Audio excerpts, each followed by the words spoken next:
শবে মেরাজ। এই মেরাজের অর্থ হলো আল্লাহর সাথে দেখা, সাক্ষাৎ লাভ করার একটি বিধান বা দলিল। আর সেই দলিলটা হলো মসজিদে হারাম থেকে মসজিদে আল আকসা উদ্দেশ জগতে গমনের মুহূর্তে কুদরতি একটি বাসমর পাথর। আল্লাহ চাইলে কি না পারে, সবই পারে। সেই রাতটাই হলো আজকে 27 রজবের রাত। এ রাতে মুসলিম সমাজের জন্য এই রাতটা সবচেয়ে একটা গুরুত্বপূর্ণ রাত।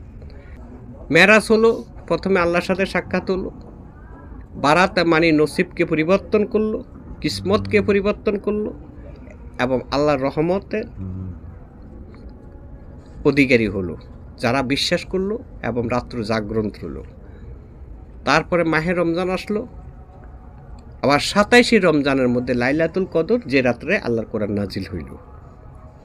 আল্লাহর কোরআন নাজিল হওয়ার আগে কি আসলো? আল্লাহর সাথে সাক্ষাৎ বা দেখা দর্শন। তারপরে কি আসলো? রহমত, কিসমতের পরিবর্তন।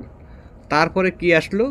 সিয়াম সাধন, আত্মা শুদ্ধি বা আত্মা জাগ্রত করার একটি ব্যবস্থা। সেটা হচ্ছে রমজান, মাহে রমজান, রোজা রাখা। রোজা রাখার মানে কি?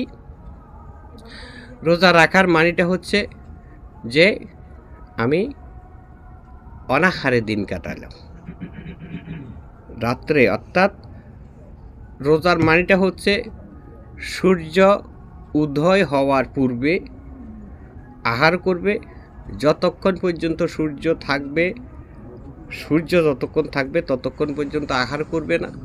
আবার সূর্য অস্তমিত যাওয়ার সাথে সাথে ইফতার করবে। তার মানে অনাহারতার দিন যাপন করা এবং আল্লাহকে স্মরণ রাখা, এটাই হচ্ছে আত্মা জাগ্রত করার একটি ব্যবস্থা।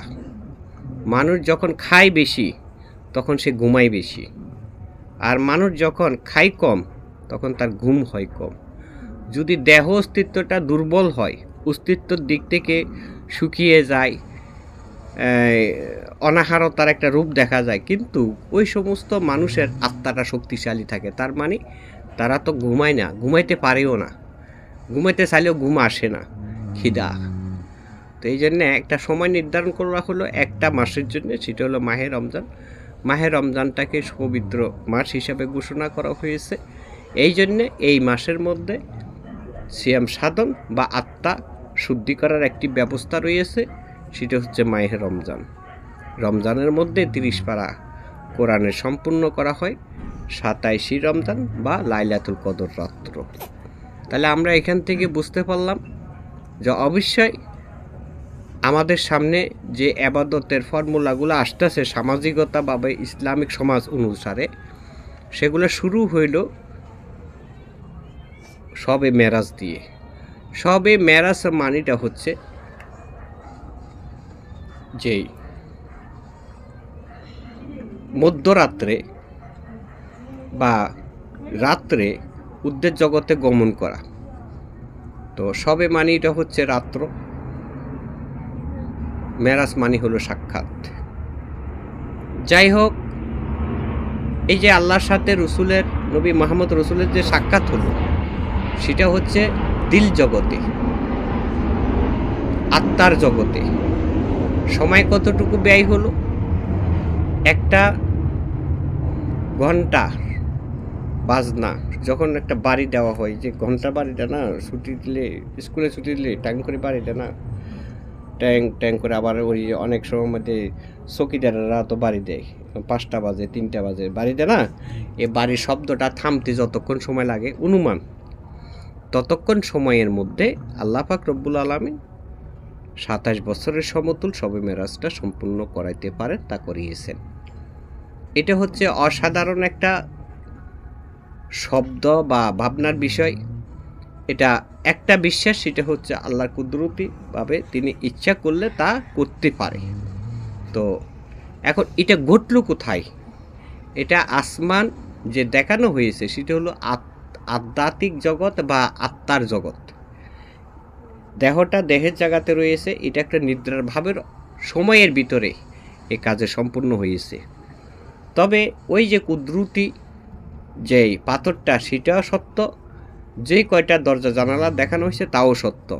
এই সত্যটা মিলিয়ে দেওয়া হয়েছে আত্মার জগতের সাথে, যারা আত্মাকে বুঝে না তাদেরকে। সুতরাং এই যে কথাগুলো আসলো কি কারণে, এটা আসছে শুধু আত্মার জগৎটাকে বুঝার কারণে। যতক্ষণ পর্যন্ত একটা মানুষ আত্মা বা আধ্যাত্মিক জগৎটা না বুঝবে ততক্ষণ পর্যন্ত সে আবাদত করবে শোনার উপরে। যখন আত্মা ও আধ্যাত্মিক বুঝবে তখন সে দেখার উপরে ভিত্তি করে আবাদত করবে। যা দেখে, দেখার ভিতরে দিয়ে অবশ্যই সে একটা বিষয়টাকে সাবজেক্ট করে নিবে বা একটা ফয়সালা করে নিবে। আমি দেখেছি, শুনেছি, এর মধ্যে আমার সত্য হিসাবে মনের সাথে মিল পেয়েছি, আমি সেই ক্ষেত্রে আবাদত করে যাচ্ছি। আর আবাদত শোনার মধ্যে শুধু নির্ভর করে না, অবশ্যই আল্লাহর কালাম পবিত্র কোরআনের দিক নির্দেশনা অনুযায়ী বিশ্বাসে আনতে হবে। সব কথারই ফয়সালা পবিত্র কোরআন শরীফের মধ্যে রয়েছে। কাজে এই রাত্রটাই হলো মুসলিম সমাজের জন্য একটি গুরুত্বপূর্ণ রাত।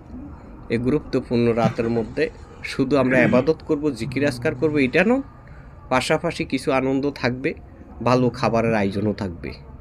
সে আয়োজন আমাদের সামর্থ্য অনুযায়ী আমরা যতটুকু পারছি, যেভাবে পারছি সেভাবে যোগাইছি।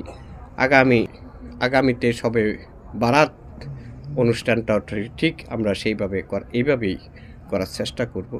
আল্লাহ যদি আমাদের কিসমতে রাখে এবং হায়াত নসিব করেন, নিশ্চয়ই আল্লাহর কাজের জন্য আল্লাহ আমাদেরকে বাঁচিয়ে রেখেছেন।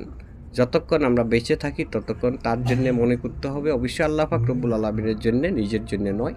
তো নিজের জন্য না ভাবলে চলে না, সামাজিকতা আছে, সংসার জীবন আছে, কিন্তু মনে মনে সঠিক সিদ্ধান্ত যেটা রাখতে হবে সেটা হবে বেঁচে রয়েছি নিশ্চয়ই আল্লাহর ইচ্ছাই, আল্লাহর জন্যে। আল্লাহ সকলের মেহেরবান, আল্লাহ মহান, আল্লাহ শ্রেষ্ঠ। আল্লাহ আমার উপরে যতটুকু দয়া মেহেরবান করেন ততটুকু আলহামদুলিল্লাহ।